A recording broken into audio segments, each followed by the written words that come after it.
someone could pick up where someone left off. And I think the team sport component of it is super important because it's fun to do real estate by yourself, but it's more fun when you do it with people you enjoy doing it with, whether it's a partnership, whether it's collaboration, whether it's you work for me, I work for you. But real estate is a fun game when you play it with people, as opposed to just, selfish old in the dark by yourself, millionaire, right? That's great for some people, but there's a level of real estate that I personally enjoy, the team environment. I think it's fun to collaborate and work together. So that's how I feel. Mm-hmm. So it's interesting too, because right now that I've gone off on my own in the last 4 months, kind of just by necessity, I've been doing most, if not everything by myself. It's been a very different dynamic where, I'm literally handling every single thing every day. It has been so much frustrating, especially some of these like tiny little small minutia tasks that are like just administrative based. This is the real estate investing experience. We get it. Real estate can be rough sometimes, and that's why we bring in the experts to talk about the experiences you won't hear anywhere else with your hosts, John Cohen and Chris Grinzik.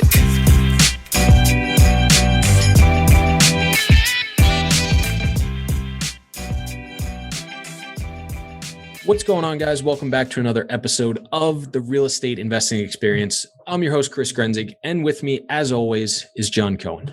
How we doing, bud? We're hanging in there. We are doing good. Awesome. Glad to hear it.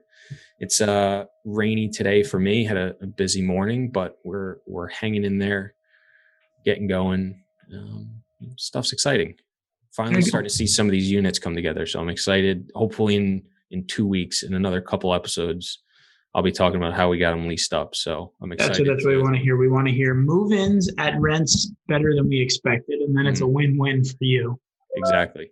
So we'll see what happens. I'm pretty shocked. I don't know how much you've checked over there, but I would say maybe 6-12 months ago, you could still find some 2-bedroom stuff for less than $1,000. There's nothing over there now that's that low. So it's pretty interesting to see how over the past 6-12 months, in my experience and just, looking at stuff, how rents in that submarket have continued to go up. And it's an Orange Park for anybody who wants to go look it up in Florida. But I got to imagine that's probably continue to happen in most of the markets in Florida as, things have slowly been getting back to normal. Yeah, I would say, even on our property, market blending, we just raised rents again. Love it. It's almost, you scratch your head like how high can they go? Mm-hmm. But yeah, I think it's going to continue, and especially in Florida, more specifically than some other areas. But it's just been it's been really fun to watch come together as we've gone through our business plan. But I can only imagine being there firsthand. I'm not doing the day-to-day like you do now, so you probably see it at a totally different level, which is probably pretty cool to watch. But just overall excitement. We are getting ready.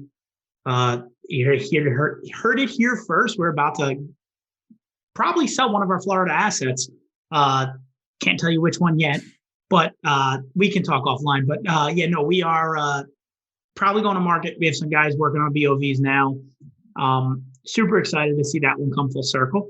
And then congratulating Chris for completing 75 hard, which is going to be nice motivation. I saw that, so I want to give you credit. Everyone should shoot him a message and congratulate him, because it ain't easy for sure. And obviously the results are there, so congratulations. Yeah, no, it was a fun journey. Lost 23 pounds.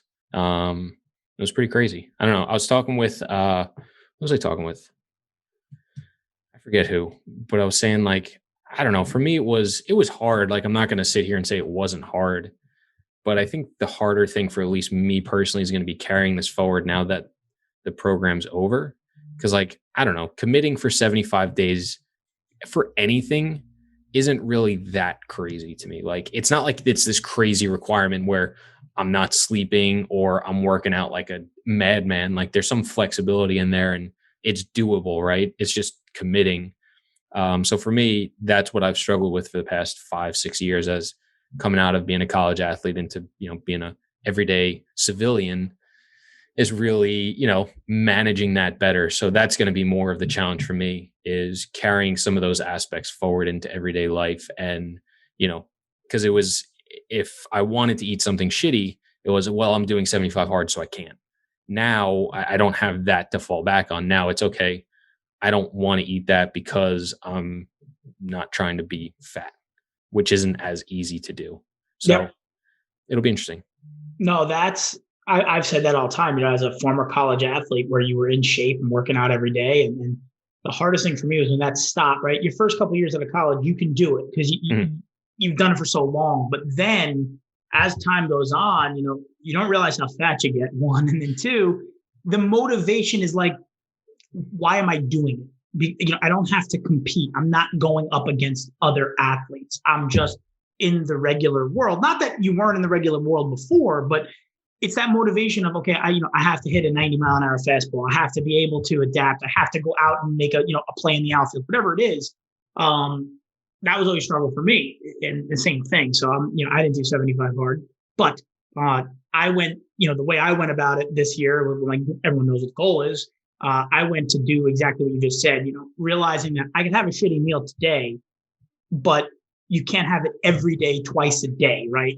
You have to change everything about that. And my motivation is not the accountability of 75 hard. My motivation is obviously my family and being healthy. But the other side of it is that, like, I feel really good down 26 pounds. So it's like, okay, let's keep that. Let's get to the next number. And then we'll incorporate that into life. So I think it's very difficult in the transition out of it's so demanding. And, happens in business too, right?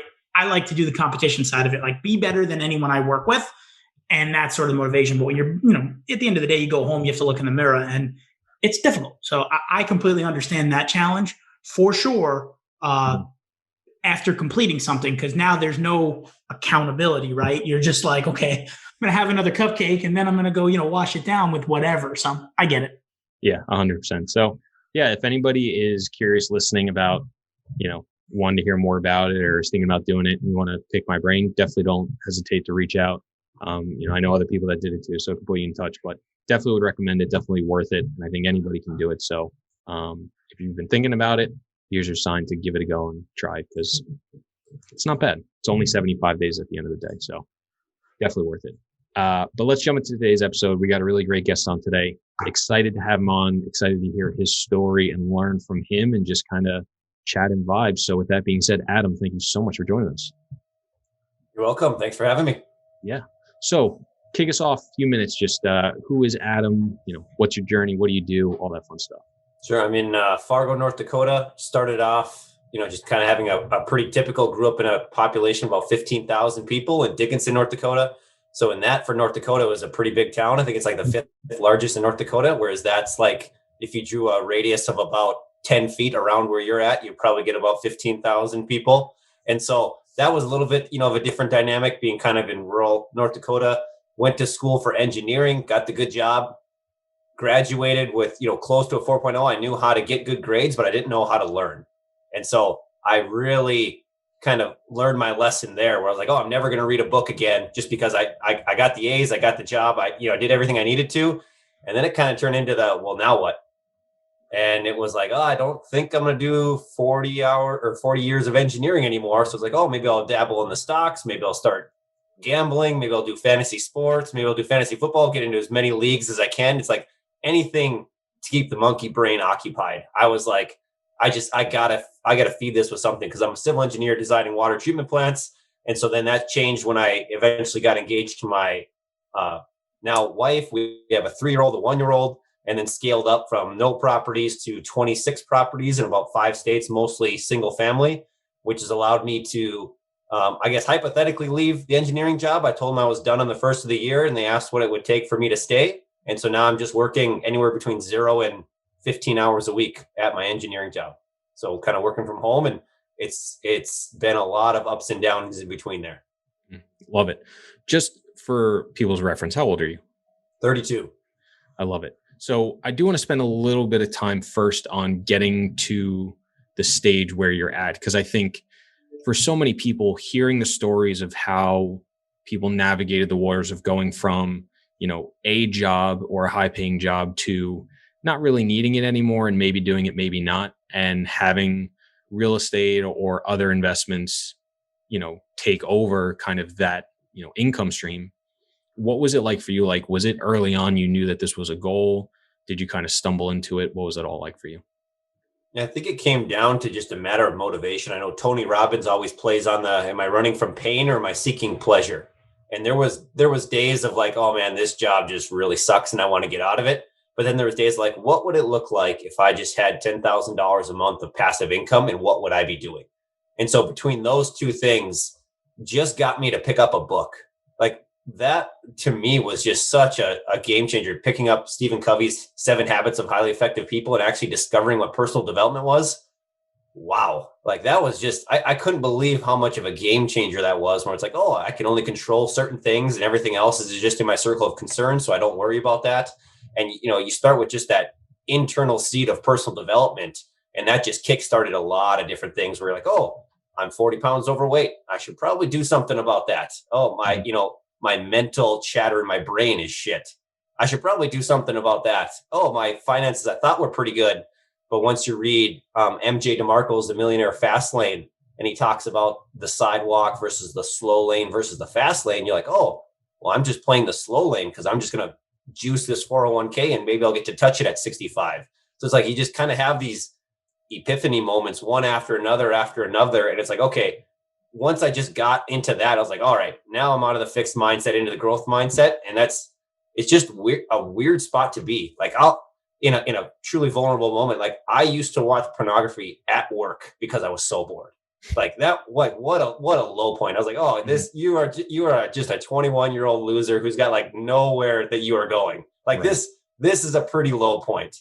So now it's like, okay, well, you actually got purpose. You're helping people. You got this business. Like, man, that's what just, I know people like either are all on the personal development bandwagon or completely off of it. Some people are maybe in the middle, but it seems like everyone has like kind of their aha moment where like, man, this really got me going or got me juiced up. And for me, it was just starting a book, but then it was still a long process of do the miracle morning, do a couple other things, just getting your mind, body, and soul right, trying to do some meditating.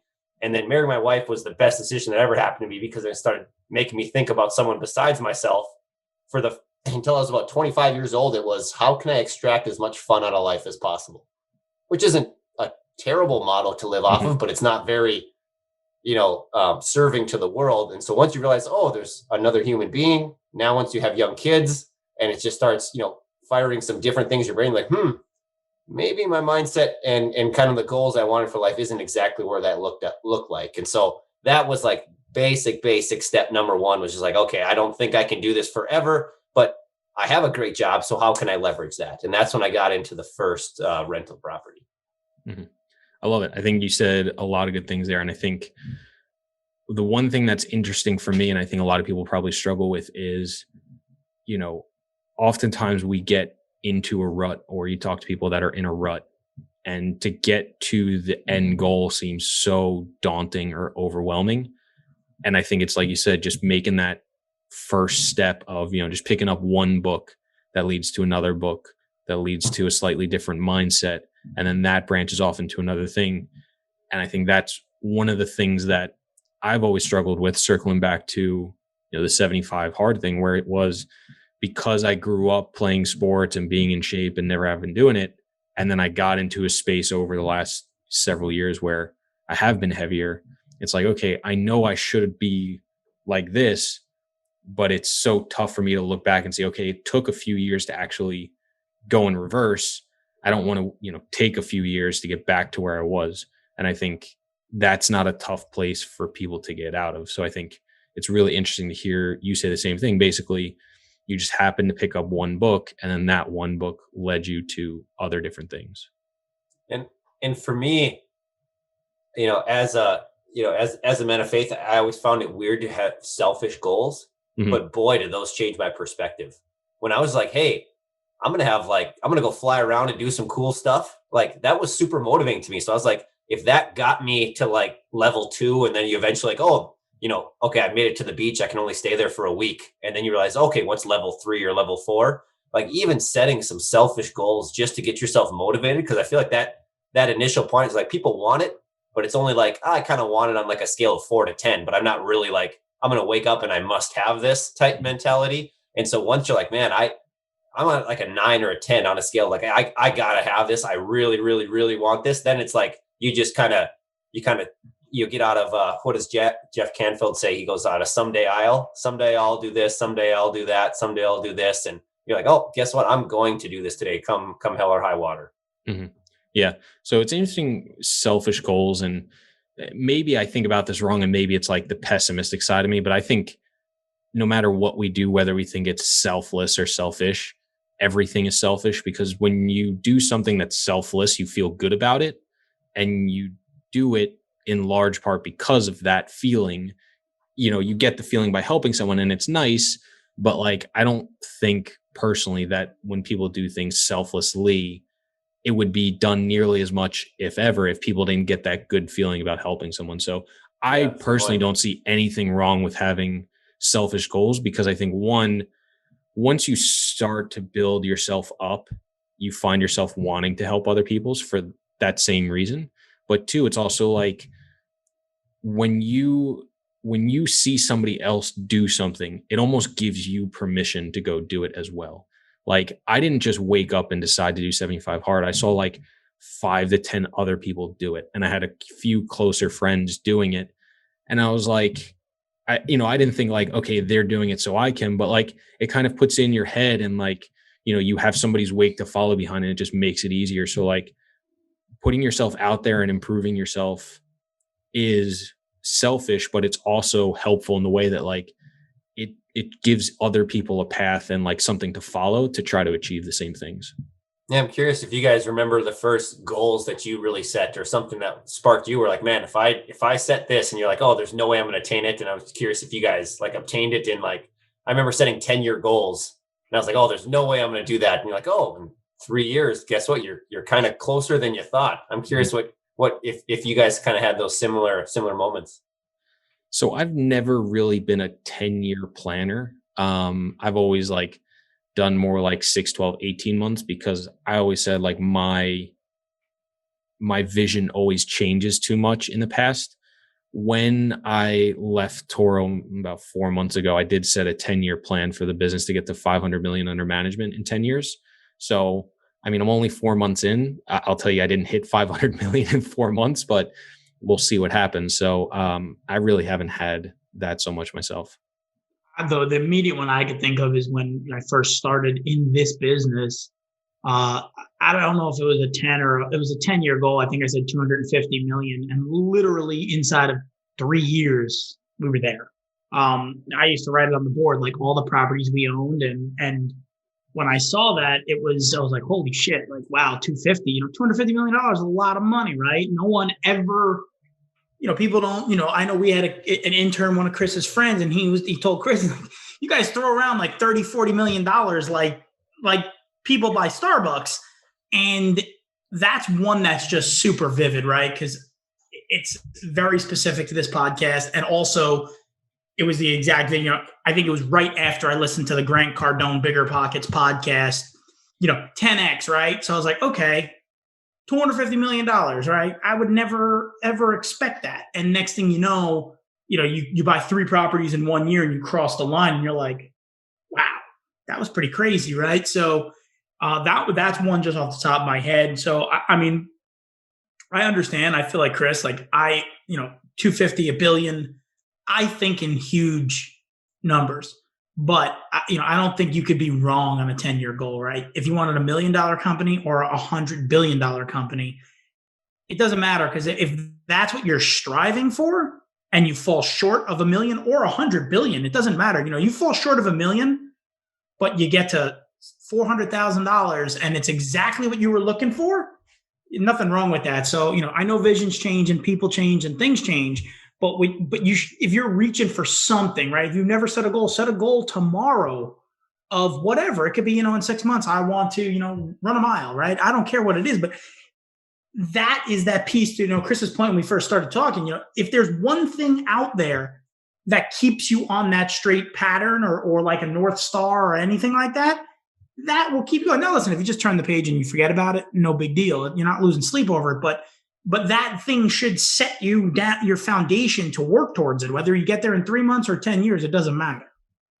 And there was a book, Earl Nightingale's The Strangest Secret. It's only like 50 pages, but he talked about like on your phone, just having it be like your number one goal, or carrying on a note card that's just like something that you really want, or pasting it up in your thing. And I did that for a while, and it was amazing. Like every time you look at it, like, oh, what could I be doing right now that actually get me closer to that goal? And it's really weird. I'm not a fan of just The Secret in general. We're like, oh, you just wish for stuff and it comes to you. But there is something about, Tony Robbins, if you bought a blue car, all of a sudden you start seeing blue cars. Like there is something to it where you're like, oh, if I want $1 million, and all of a sudden you're like, oh, remember I could ask my uncle if he wants to get into real estate. And like just that one conversation, because you had it posted on a note card or on your phone that just reminded you to do something. It's crazy how that can have a butterfly effect into your life. It was just really cool. And so the fact that you guys had similar, or John specifically kind of on the 3-year, I've noticed that there's kind of a running theme in a couple of masterminds that I'm in. It's called the 3-year overnight success. And, everybody thinks that you got there overnight, but it turns out that a lot of people get there at like that 3-year mark. Like, hey, I've been doing this, I've been grinding, and about 3 years into it, once you've been doing it, like you kind of reach that moment. That resonated with me because we got to about the same thing after 3 years of like truly doing it like hard, like waking up at 3 a.m. every morning. Mm-hmm.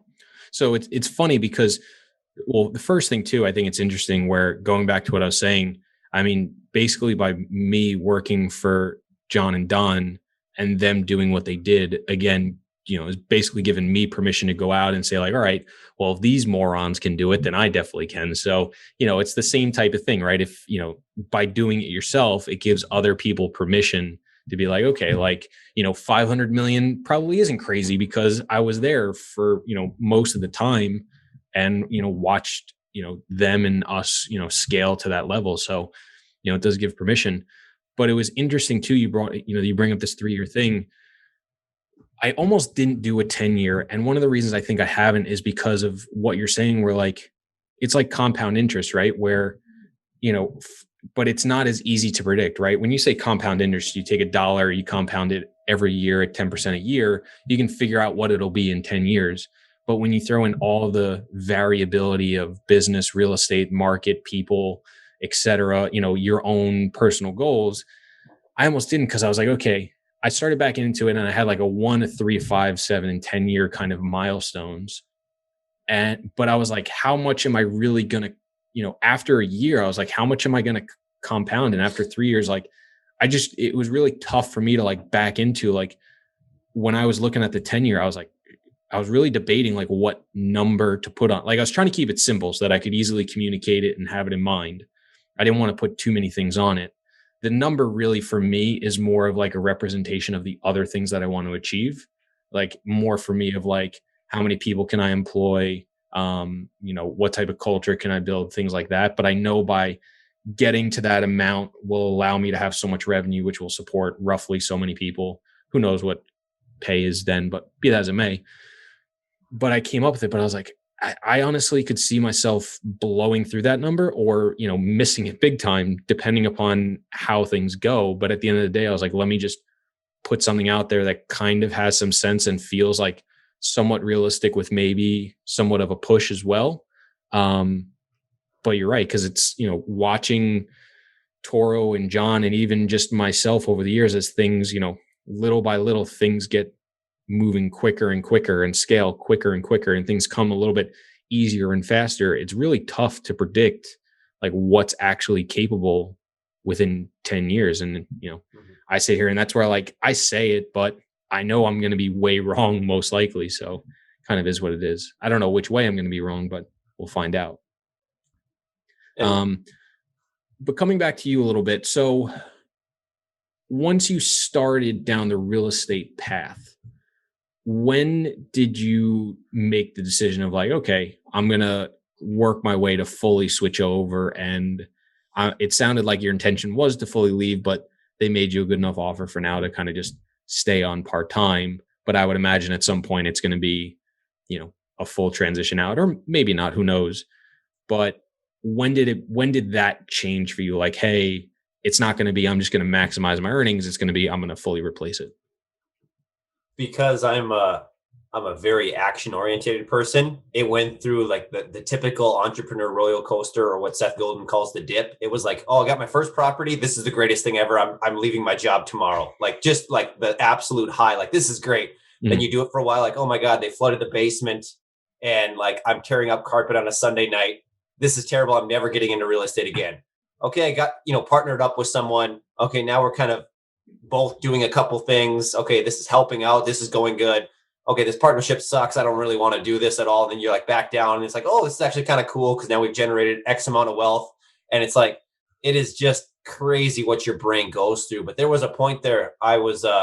It was the first ever mastermind that I joined. It's called Total Life Freedom by Vincent. So he was a photographer who was sponsored by a professional company to go shoot sports games. He was like, oh, I can just do this as a freelancer, get paid way more, and not be within the business. So when I first read that book, I was like, okay, I think this is possible. And that's where I set my 2029 to leave the engineering job goal.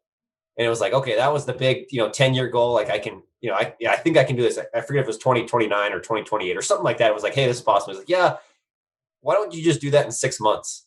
And I was like, ooh, that's a really good question. And that, I think he stole that from not Tesla or something, but it was just somebody who's like, yeah, just take a really huge goal and do it in 6 months. And it came from someone who's like, I can, do this in 6 months.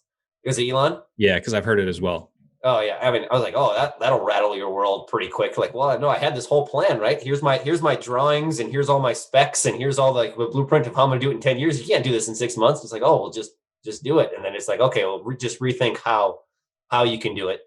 And then it was like, okay, mentally I'm ready. So it's like, okay, this just takes time. It's almost like, okay, I used the metaphor of like, oh, if you have 9 women and they're pregnant, you can't have a baby in 1 month. Sometimes it just takes 9 months to have a baby. In real estate, like, time is your best friend. Like, yes, you can put in a lot of effort, but time cures a lot of illnesses, especially in the last 4 years. Like, how great of a time have we been in that you can like liquidate some right now where it just turned out well. So it's like, okay, just let time do its thing. Let some debt get paid off, try to restructure some things so I can, I'm not super leveraged.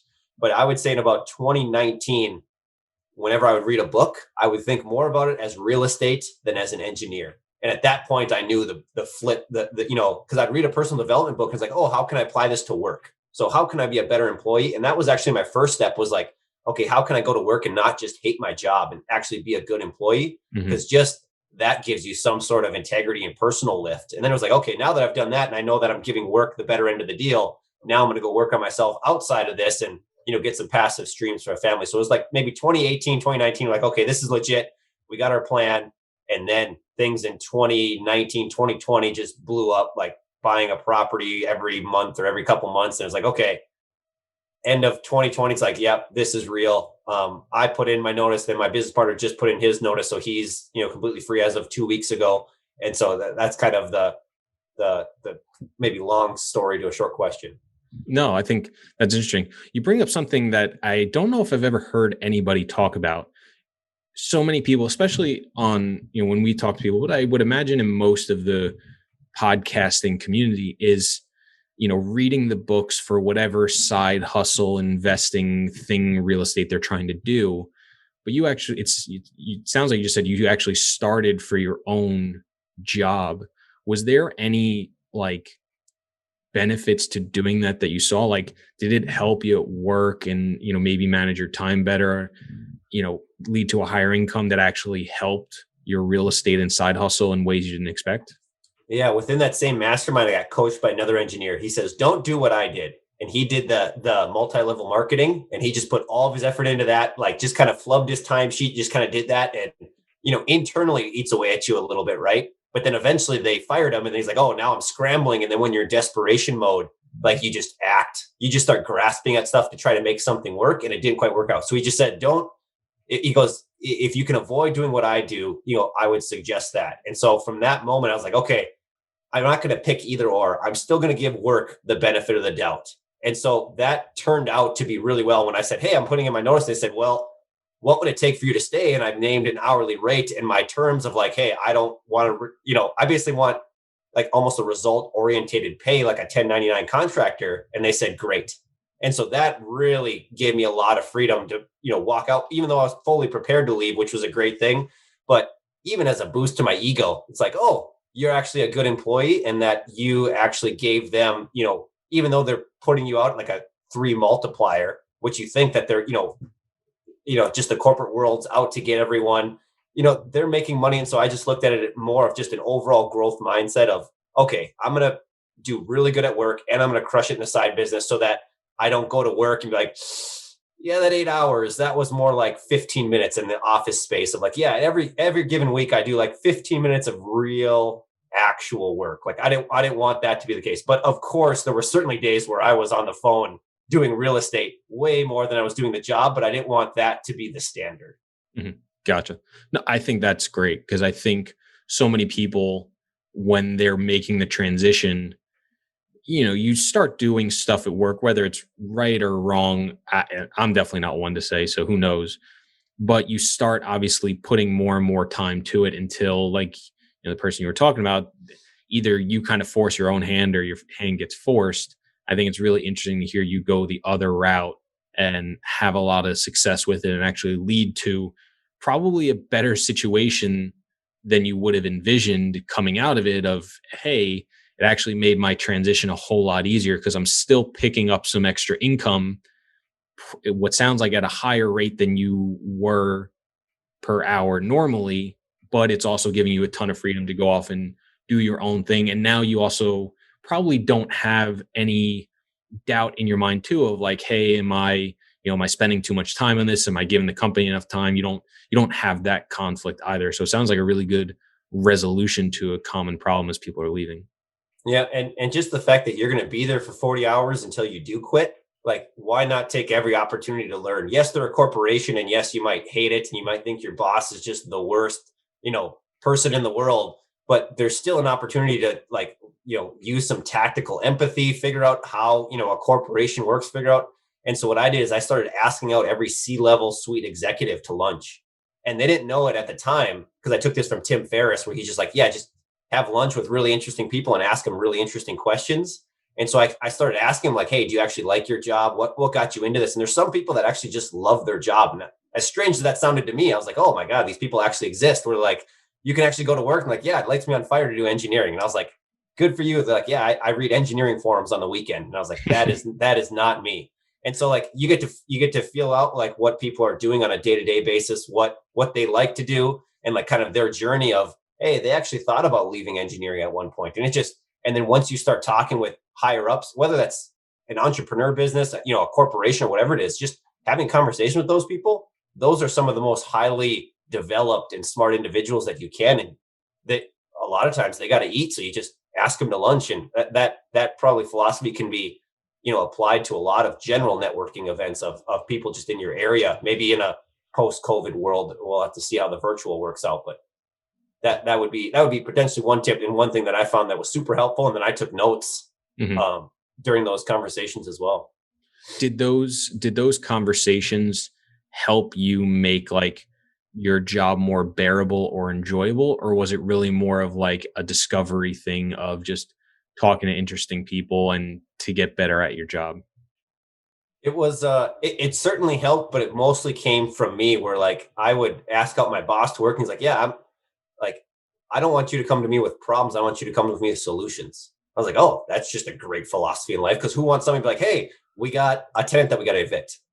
I don't want to hear that. Like, what's your 3, solutions that you're going to bring? Like, oh, by the way, I called the sheriff and I'm going to do this.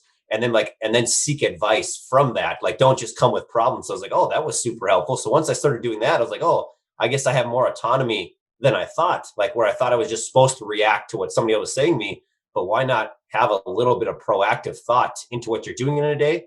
And once I started doing that, I'd be like, hey, here's what I'm going to do for the week. Anybody got any problems with that?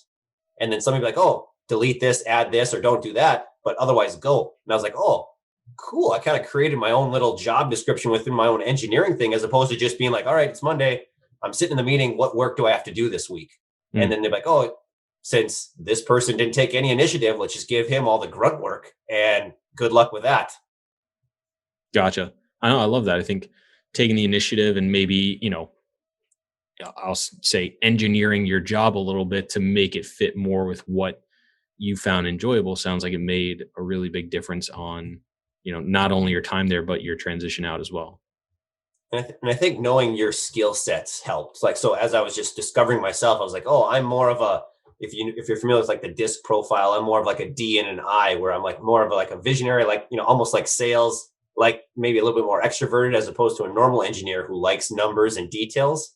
And so just knowing to put myself into that role, or, the book Rocket Fuel talks about the visionary and the integrator, and just kind of knowing where your sweet spot is and how you enjoy. Do you enjoy doing podcasts every day, or do you enjoy sitting in front of a computer and, underwriting a deal? Because both of them are super valuable. Just knowing which one fits your skill set better. You're just going to be a lot happier if you spend more time doing that.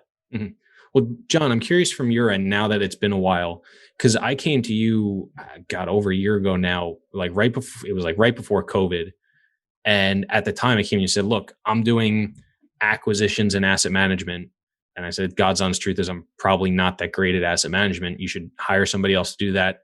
Let me do acquisitions. We didn't go that route because COVID obviously happened. And then, I decided to leave. But I'm curious from your end, now that it's removed, what was that conversation like for you when it came from me? Was that something that was helpful? Was it something that was kind of surprising or you hadn't really thought about? Like, how did that play in your world on the reverse side? No, I think it was great, because under your own admission, you weren't, I'm not good at it, I'm not doing a good job, or whatever that was. That's important, right? If you run a company or you run your own in your own little thing, if you're not putting people in positions to succeed and they just keep failing and you don't make a change, you can't blame them. When they come to you and say, listen, I'm not doing this well, or I don't like doing it, and you might be the best at it, but if you don't like doing it, I'm never going to maximize that role. So as a person that runs the company, there is nothing more than I like someone coming to me and saying, I'm not good at this. I don't want to do this anymore, because one, I probably failed them by putting him in a role, or I know what happened. It morphed into a role that it probably should have never gone. But those conversations are the important ones, because, that's when people start hating what they're doing, is when they're not good at something or it's not working. My role not only is to make sure everything works, but it's to put people in a position to succeed. Adam made a good point, and something that I truly believe in.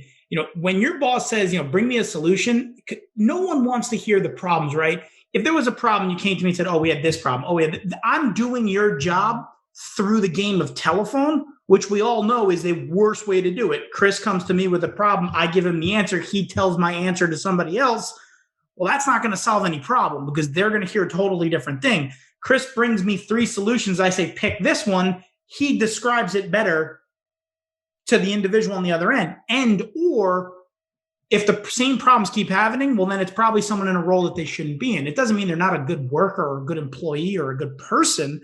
It just means they weren't put in the right position to succeed. And to build a really, really good company, you need to you got to put people in the roles that they're good at and they want to take ownership of. And that's how a CEO or an owner, it can take himself out of the business and work on it, and not in it, is when he knows that his people in position of power are doing what they love doing, and they take ownership and accountability. So when you had that conversation with me, I was happy as a pig in shit, because okay, we got to find someone better. Let Chris do what he does good. He's going to be more efficient at it. And we could look back, and hindsight's 2020. Well, Chris was doing a lot of asset management. Deal flow wasn't there. Trying to spin 2 plates was difficult. And maybe we did really good. Maybe we did really bad, right? I'm not here to judge that. But when those conversations, my recommendation to anybody, have them earlier rather than later, because it was a great conversation, because I could say, okay, let me sit back. How can I course correct this and get us back on track? So that's how I took it. If someone doesn't take it that way, they probably, you probably don't want to work for that person anyway, because you got to look in the mirror. I mean, there's no accountability in this country at all. Nobody takes responsibility for problems. They always want to point fingers. You coming to me and saying, listen, I'm not good at this, I don't want to do it anymore. That's accountable. I cannot fault anybody for that. But you got to find the role that you love doing. And that was key. So I was, super happy you did it.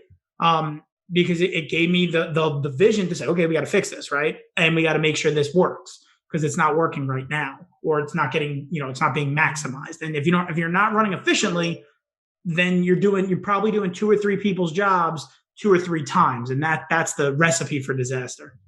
Mm-hmm. And did you guys always kind of, I know you guys are kind of probably talking more of like a team mentality, which I'm super fascinated about. And I kind of noticed that switched for me, where it used to be like, if I'm going to do real estate as a side hustle, it's all about me. And it's like, okay, I have to find the deal. Then I have to find the project manager. And it's like, you're almost like a solopreneur when you first start out as a side hustle. And it can be a little bit lonely unless you bring in like networking groups or other stuff. But having someone actually side by side you, like actually in a team or in a business, I have found to be completely different. Like when I bought my first 3 properties myself, and it was all me, there's nobody else that can pick up the phone. Like I could have hired a property manager, but I was, self-managing all the stuff.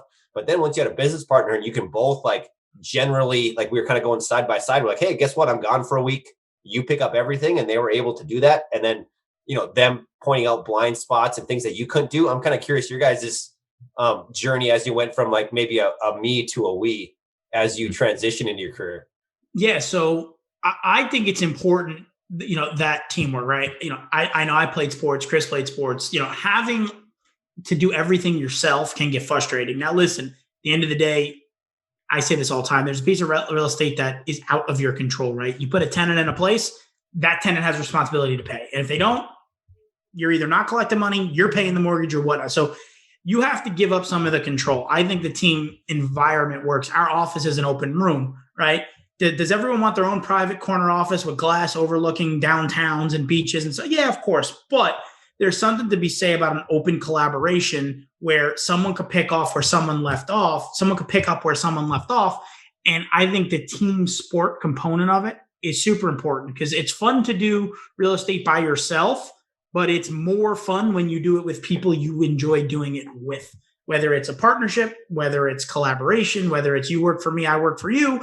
But real estate is a fun game when you play it with people, as opposed to just, selfish old in the dark by yourself, millionaire, right? That's great for some people, but there's a level of real estate that I personally enjoy, the team environment. I think it's fun to collaborate and work together. So that's how I feel. Mm-hmm. So it's interesting too, because right now that I've gone off on my own in the last 4 months, kind of just by necessity, I've been doing most, if not everything by myself. It's been a very different dynamic where, I'm literally handling every single thing every day. It has been somewhat frustrating, especially some of these like tiny little small minutia tasks that are like just administrative based or like nonsense. It's just very tedious and tiresome. And that's why I've been it's not quite the partner level, but I was super fortunate that the deals we just bought, I was able to bring on the manager and maintenance person onto my side of the coin and come work for me. And at least it's starting to give me some of that where I can bounce ideas back and forth, hand off some of the responsibilities for some of those things, kind of clear up my table.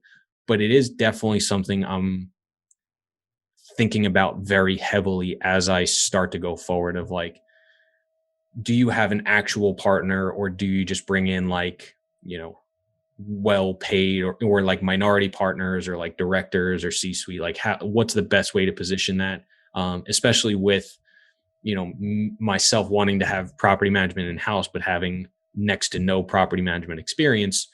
Do you bring in a partner that has that property management experience? Is it a 50-50? Is it less? Like those are all the things I'm thinking about. I don't really have an answer for, but it has been very interesting to go from Toro, where it was, all 4, 5, 6 of us in an open space and bouncing ideas back and forth and, being able to lean on each other here and there, to now basically having to do everything on my own. It's been pretty interesting and eye-opening.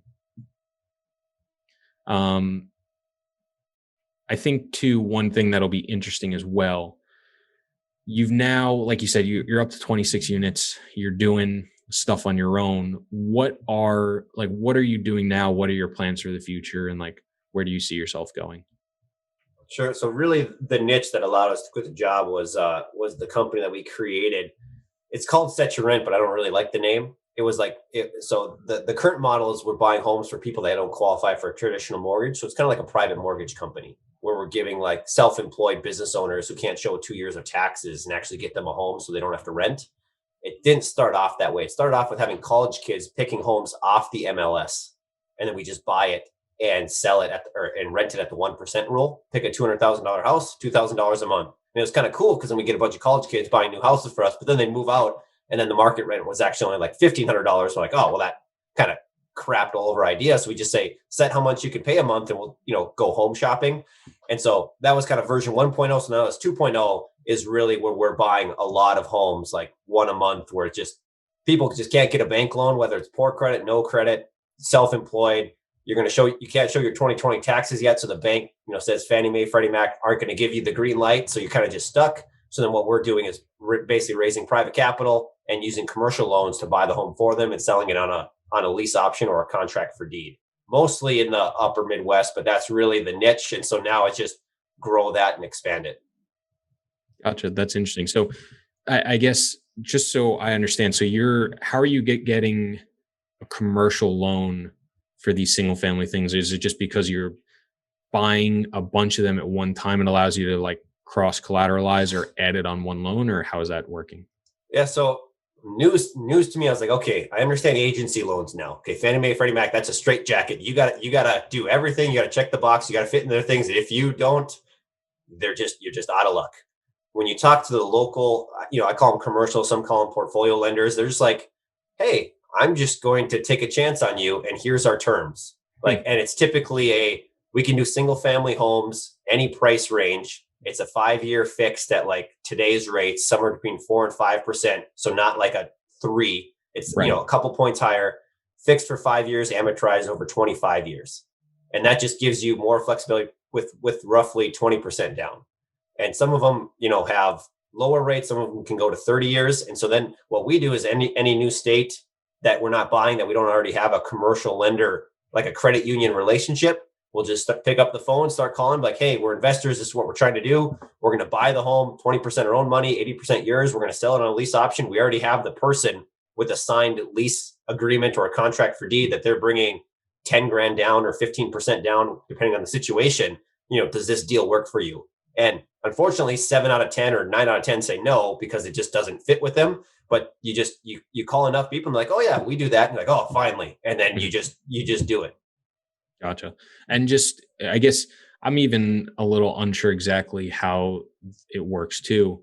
So I understand, the rent to lease, right? They have, they're paying rent, and if they stay on time, eventually they take over and they get the property under their name.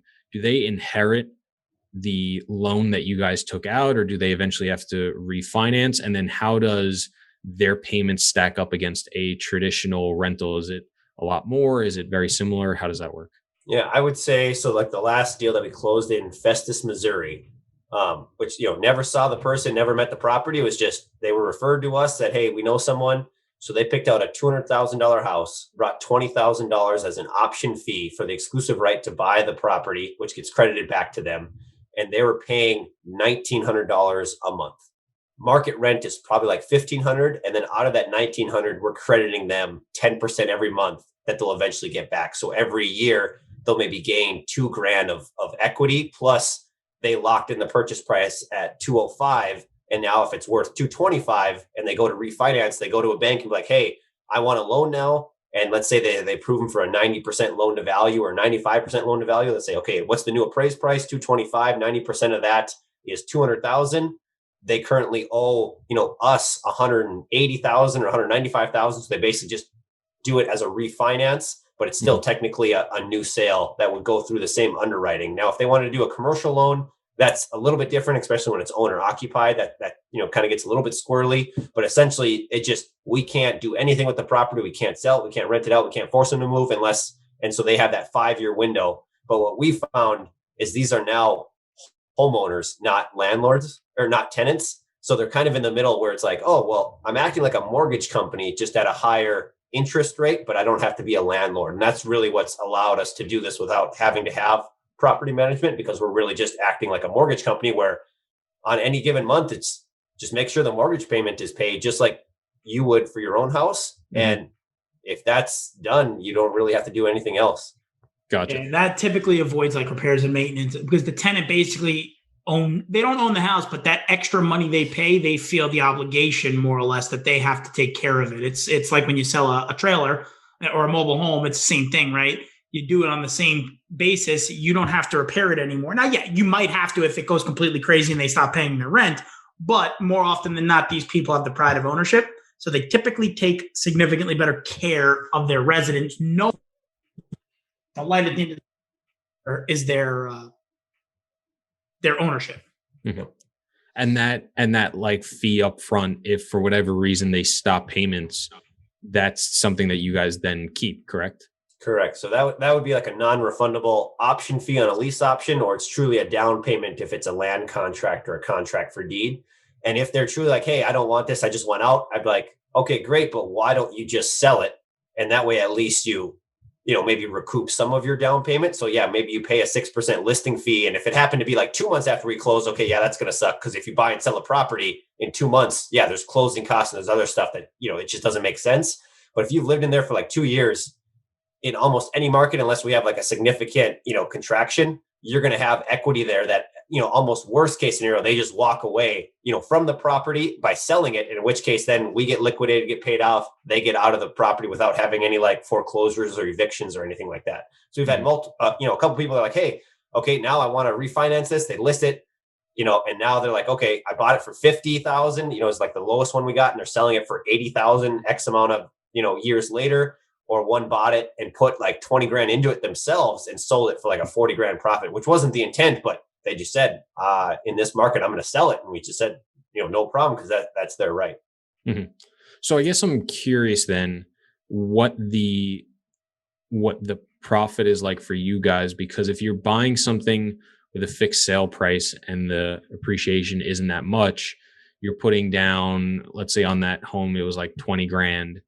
And that fee is eventually going to go back to them. How are you guys making a good amount of money? I guess I'm not fully understanding it. Yeah. So we're sacrificing in appreciation, we're just making up for in cash flow. So like our mortgage payment, that's a 4 or 5% on a $180,000 loan is probably like $1,100, $1,200.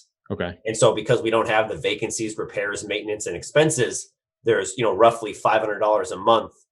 That's just our cash flow that Gotcha. Really we don't have any expenses on there. And then what we're saying is, that's what we're willing to do. Now, a lot of people are like, well, that's kind of dumb, because the whole purpose of real estate is you get the loan pay down plus the appreciation. That's how you grow your wealth. And so this was just a way for us to at least accelerate and get enough cash flow per month to kind of let us quit the job. Now, in a perfect world, I would buy that $200,000 house for 120, put 20 into it. Now it's worth 200 and still sell it on a lease option. If I can buy it, rehab it, and then exit on a lease option or contract for deed, that would be even better. But our model is go pick out any home off the MLS, because now we don't have to find the deal. We just buy pretty much a turnkey property with a tenant already. Gotcha. No, it makes sense. I mean, I just did the rough math. If you're getting $500 a month, and if you put 20% down on that $200,000 home, I mean, you're making 15% a year in cash flow. I mean, a lot of people want to make 15% in cash flow and sale. So, I mean, in theory, you're actually, if you do an IRR calculation, you guys would be making a higher IRR than somebody else. So it makes a lot of sense. If I don't know how accurate those numbers really are, but from a high level ballpark, that makes more sense to me, because it wasn't quite adding up in my mind. So I think that's really interesting. And I got to imagine too, the lease option, you probably get very little, if any, turnover on these properties. Like you said, you're probably just placing somebody, and then within the next 5 years, you're getting liquidated, and you've made your money throughout the entire process, right? Yeah. So since we've started Set Your Rent, we've never had anyone not exercise their option. They're still, a lot of them still currently in it, because COVID kind of threw a wrinkle in everybody trying to get a property, and a lot of people, lost their jobs. But we have never evicted or foreclosed on anyone with our new Set Your Rent model. I will say that I've evicted a lease option, but that was because when we first heard about lease options from Chris Crone on YouTube, we're like, oh, this is the greatest thing ever. The landlord or the tenant's just going to do everything. We can mark whatever price we want. And we didn't even screen the person. We just said, they're like, oh yeah, I want this house and I'll take care of everything. We said, okay, great, sign here. And they did that, and we evicted them in a month. And turns out they were getting evicted from their last place. So I don't accredit that to the function of a lease option, that was just really poor screening on our part. Like, it didn't matter what property that was in. She had like a chicken, and like they're like, because we like asked somebody to evict them, like, oh, is this the same Kim that has a chicken in their basement? And I'm like, oh my God. She's like, yeah, she's got evicted 4 times in the last, 5 years. And I was like, a simple background check. So lesson learned that, no matter how much someone plays the God, the family, you're the nicest person, I got $100 right now, will you just let me in? Never, never, never again. You got to do it. You can't, they're so good at that. I was like, I was thoroughly impressed at how well she conned us. Like, they're like, I was like, if you applied that much effort into something else useful, like, you could take over the world, because you completely had me, like, bamboozled. Like, you're really good at this.